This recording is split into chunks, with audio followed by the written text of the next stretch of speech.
तो नमस्कार दोस्तों, स्वागत है आपका स्कैप रोबोटिक्स के ऑनलाइन एजुकेशन पोर्टल पर। और जैसा कि मैंने पिछले वीडियो में आपसे प्रॉमिस भी किया था और सब्सिक्वेंट क्वेरीज भी आई थी कि जो आपका रोटेटिंग बॉडीज होती हैं जैसे कि शाफ्ट हो गया, रोटर हो गया, उनमें total energy stored, frequency of oscillations या frequency supplied frequency of the potential कह सकते हैं। तो उन सब का कैसे है MVA rating. MVA rating is the subsequent form of KVA rating. KVA rating जैसे होती है, केवीए का जो होता है वोल्ट एम्पेयर पावर होती है उसकी, मेगा वोल्ट में मेगा वोल्ट एम्पेयर। केवीए आपने सुना, किलो वोल्ट एम्पेयर में सुना होगा। MVA mega volt per ampere. थोड़ा सा नया टर्म हो सकता है बहुत से लोगों के लिए कि एमवीए ना सुना हो, कि ज्यादातर आपके मीटर रीडिंग से इन सब में केवीए का इस्तेमाल किया जाता है। तो ये जो क्वेश्चन आया था मेरे पास, वो क्वेश्चन कुछ इस तरह था कि क्या ऐसा कोई स्ट्रेटजी है या ऐसा कोई फॉर्मुलेशन है जो ये बता सके कि कैसे एमवीए रेटिंग जुड़ा होता है किसी रोटर या शाफ्ट के सर्कुलर मोशन या स्टोर्ड एनर्जी के फॉर्म में कोई रिलेशन होता है कि नहीं। तो एमवीए रेटिंग का relation stored energy of total subsystem of containing rotor and shaft, इससे रिलेटेड जो इंक्वायरी आई थी उस पर ये एक प्रॉब्लम आया था। तो प्रॉब्लम कुछ इस तरह था, ये दो प्रॉब्लम्स थे। पहला प्रॉब्लम है असिंक्रोनस मोटर ड्राइवर। असिंक्रोनस नहीं है, a synchronous motor driver has moment of inertia दिया हुआ है, runs at no load speed of 500 RPM. No load मतलब कोई इस पे लोडिंग एंड पर कोई ड्राइवर या ड्रिवन लोड नहीं है, मतलब जो कि पावर कंज्यूम कर सके। मशीन अभी नो लोड कंडीशन पे रन कर रही है क्योंकि लोड नहीं लगा हुआ है। तब उसका इनर्शिया, उस मोटर ड्राइवर का इनर्शिया दिया हुआ है, नो लोड की स्पीड दी हुई 500 आरपीएम, जब लोड नहीं लगा है। तो kinetic energy in the rotor या टोटल एनर्जी मान सकते हैं रोटर की निकालना है, kinetic energy of the rotor निकालना है अगर मोमेंट ऑफ इनर्शिया दिया है और साथ साथ में आरपीएम में रोटर की स्पीड दी हुई है। तो ऐसे केस में kinetic energy of the rotor कैसे निकाल सकते हैं। तो कुछ पैरामीटर्स हैं, quantities related with the energies of the rotating mass. Rotating mass में कौन सा आएगा, what is one of the rotating masses. Rotating mass के अंदर दो चीजें आएंगी, एक शाफ्ट है और एक रोटर है।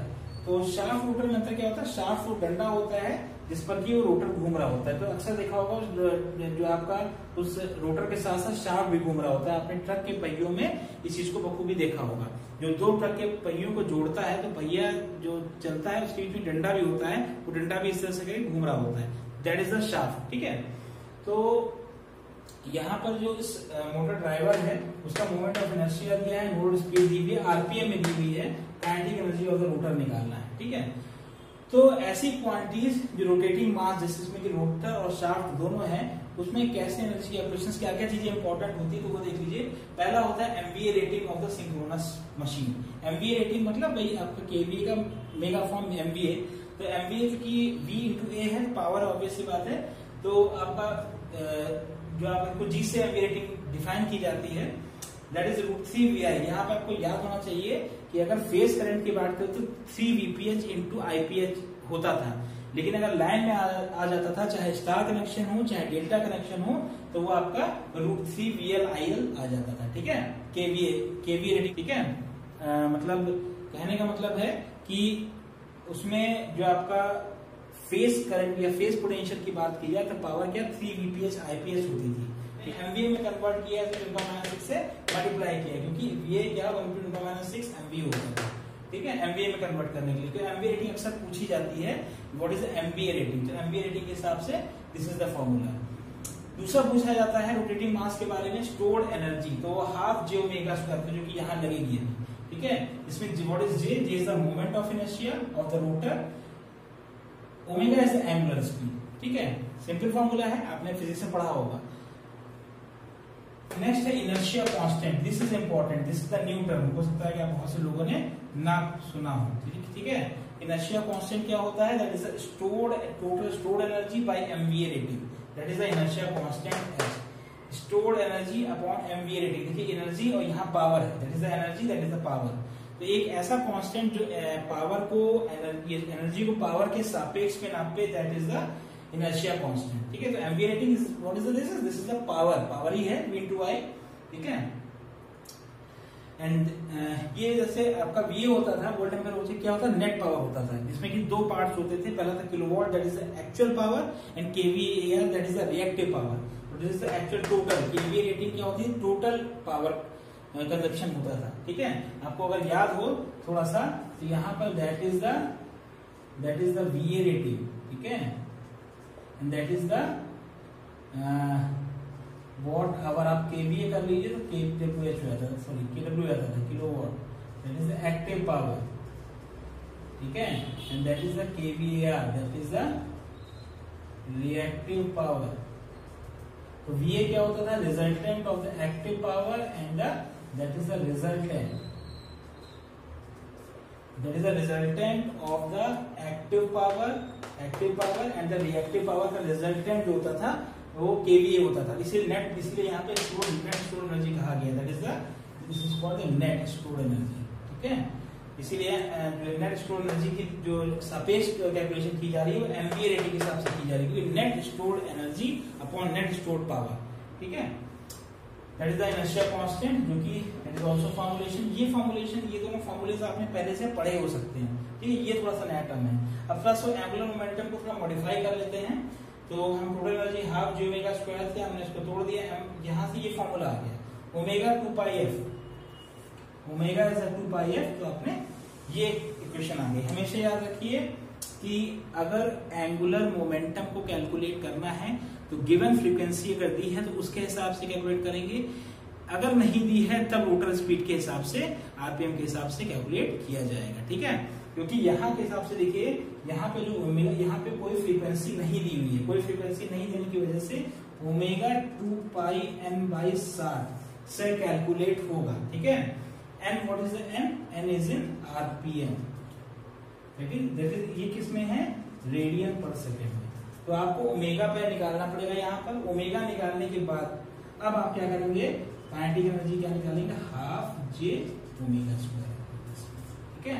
None of the big issue. यहाँ पे बहुत सिंपल है, निकालना आरपीएम को कैलकुलेट करना पड़ेगा रेडियन पर सेकेंड में, जो कि इस फॉर्मूले से कैलकुलेट होगा। यहाँ पे ये चीज इंपॉर्टेंट है, इससे बहुत से बच्चे लैग कर जाते हैं। इसको डायरेक्ट आपका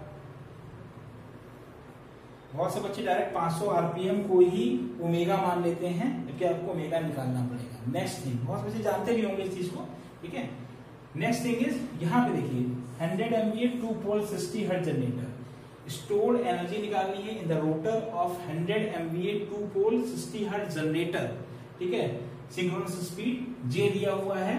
calculate the inertia constant and angular momentum. अब यहाँ पे एंगुलर मोमेंटम का कैलकुलेशन जो होगा वो ओमेगा से ना करके आप डायरेक्टली क्या करोगे, यहाँ पे m का कैलकुलेशन आपका किससे हो जाएगा, direct m is equal to हो जाएगा E/πf, इससे कैलकुलेट करोगे। ओमेगा निकाल के कैलकुलेट नहीं करोगे, ठीक है। f क्योंकि f यहाँ पे दिया हुआ है 60 हर्ट्ज, तो दिस विल कंसीडर एक्यूरेट, ये आपका एक्यूरेट आएगा, ठीक है। अच्छा, अब स्टोर्ड एनर्जी के लिए यहाँ पे एक चीज है कि जब पोल और फ्रीक्वेंसी दी होती है तो आपका सबसे पहले सिंक्रोनस स्पीड निकाली जाती है, that is the synchronous speed in RPM.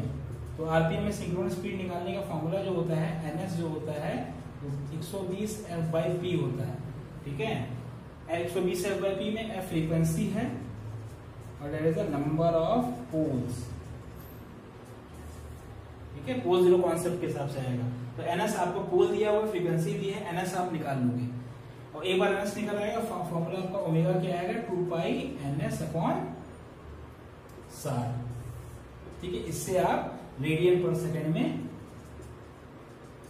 Velocity निकाल लोगे। एक बार ओमेगा निकल आया, एफ आपको जे पता हुआ है, एनर्जी निकल आएगी किससे, half j omega square energy निकल आएगी। लेकिन एंगुलर मोमेंटम आपको निकालना है इस फॉर्मूले से, E/πf, क्योंकि फ्रीक्वेंसियां गिवन है।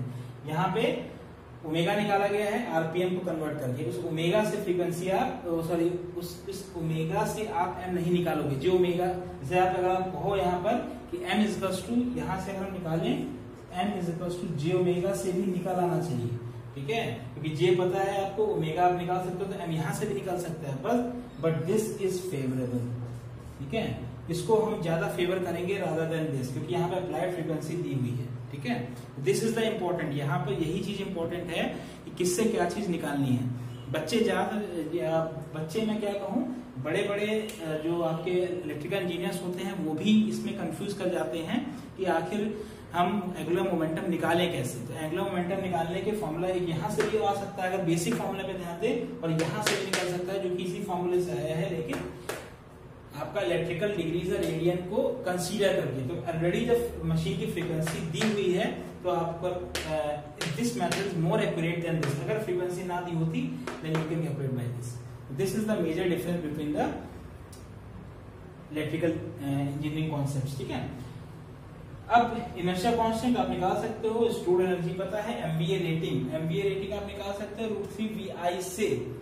एमवीए रेटिंग √3VI से आपने निकाल सकते हैं। एमवीए रेटिंग दी हुई है बेसिकली। ठीक है, एमवीए रेटिंग तो दी हुई है आपकी यहाँ पर, दिस इज 100 MVA। ठीक है, तो 100 MVA दिया हुआ है, लेकिन यहाँ पे बात तो सबसे इंपॉर्टेंट क्या है कि आपको H जो आप निकालोगे उसमें क्या है, एमवीए रेटिंग तो दी हुई है, लेकिन आपको यहाँ पर क्या करना पड़ेगा, स्टोर्ड एनर्जी। तो स्टोर्ड एनर्जी अगर एमवीए रेटिंग है होगी तो यहाँ किलो जूल में होगा। ठीक है, सॉरी मेगा जूल में होगा। ठीक है, दैट इज मेगा जूल। अगर यहाँ एमवी है that is the mega joule में होगा, तो आपको जो आपका एनर्जी आएगी उसको 10⁻⁶ करके मेगा जूल में कन्वर्ट करना पड़ेगा। तब आप इसकी क्वांटिटी को यहाँ रखोगे अपॉन 100 MVA करेंगे तो आपका H की वैल्यू निकल आएगी। ठीक है, तो यहाँ पे ये इंपॉर्टेंट है, अगर एमवीए रेटिंग है तो स्टोर्ड एनर्जी मेगा जूल में होगी। This is the thing. Next thing is, और इसके एडवांसमेंट क्या हो सकते हैं, जो मैंने प्रॉब्लम बताया स्टोर्ड एनर्जी के कॉन्सेप्ट्स का एडवांसमेंट क्या है, आगे कहाँ जाके जुड़ेगा, आगे स्विंग कर्व में जुड़ेगा। दिस इज ऑल्सो कभी फर्दर क्लास सेक्शन में अगर हम आगे बताएं तो स्विंग कर्व की तरफ हम जब बढ़ेंगे तब इसके बारे में थोड़ा सा बताएंगे। स्विंग कर्व में क्या होता है, एक्साइटिंग पावर होती है, शाफ्ट पावर होता है, इलेक्ट्रिकल या इलेक्ट्रोमैग्नेटिक पावर होता है। ठीक है, तो एक्साइटिंग पावर किलोवाट्स में कंप्यूट कैसे की जाती है, शाफ्ट पावर को इलेक्ट्रोमैग्नेटिक पावर से माइनस किया जाता है, सब्सट्रैक्ट किया जाता है। साथ ही साथ यही this analogy also still prevails for the torque condition as well. यहाँ पर भी एक्सीलरेटिंग टॉर्क जो होगा वो आपका shaft torque minus electromagnetic torque होगा, that constitute the spring curve. ठीक है, तो ये इसका एडवांसमेंट का पार्ट है। दिस इज द थिंग, आप देख लीजिए।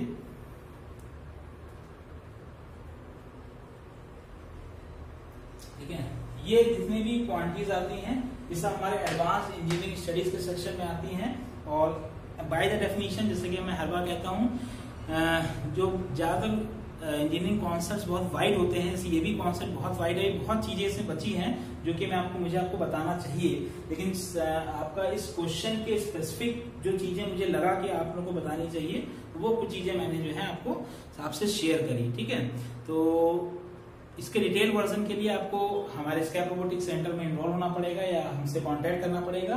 कॉन्टैक्ट इन्फो व्हाट्सएप मेरे से दिया हुआ है, आप किसी पे भी आप क्वेश्चन आप पूछ सकते हैं, और क्वेश्चन के स्पेसिफिक सॉल्यूशन और उस क्वेश्चन के स्पेसिफिक सॉल्यूशन में जितने कॉन्सेप्ट्स आएंगे वो हम आपको बता देंगे। इसके साथ साथ जैसे कि इस क्वेश्चन के स्पेसिफिक जो इसमें कॉन्सेप्ट्स थे वो कॉन्सेप्ट्स मैंने यहाँ पर आपको बता दिए हैं।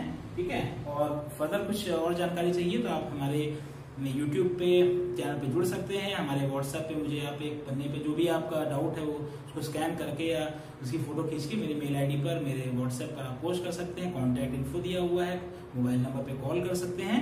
और इस कोरोना के समय में जहाँ एजुकेशन रुकनी नहीं चाहिए, दिस इज अवर प्राइम मोटो। हमारे स्कैप रोबोटिक्स का बार बार वीडियो लेक्चर्स को अपलोड करने का वजह ही यही है कि किसी भी बच्चे की फाइनेंशियली अंडर प्रिविलेज की वजह से या किसी पैसों की कमी की वजह से, टेक्नोलॉजी की कमी की वजह से उसकी एजुकेशन ना रुके। अगर आपके आसपास कोई ऐसा बंदा है जिसकी एजुकेशन रुक रही है या उसको किसी भी तरीके से प्रॉब्लम आ रही है, चाहे वो एंट्रेंस एग्जामिनेशन के, टेक्निकल एंट्रेंस एग्जामिनेशन के रिगार्डिंग या पोस्ट इंजीनियरिंग के रिगार्डिंग, तो वो मुझे आप उसकी हेल्प कर दीजिए और हमारा कॉन्टैक्ट इन्फो को दे दीजिए, कॉन्टैक्ट नंबर दे दीजिए, वीडियो शेयर कर दीजिए जिससे कि वो खुद देख ले। जैसा भी प्रॉब्लम है हम सॉल्व करने के लिए बैठे हुए हैं। धन्यवाद।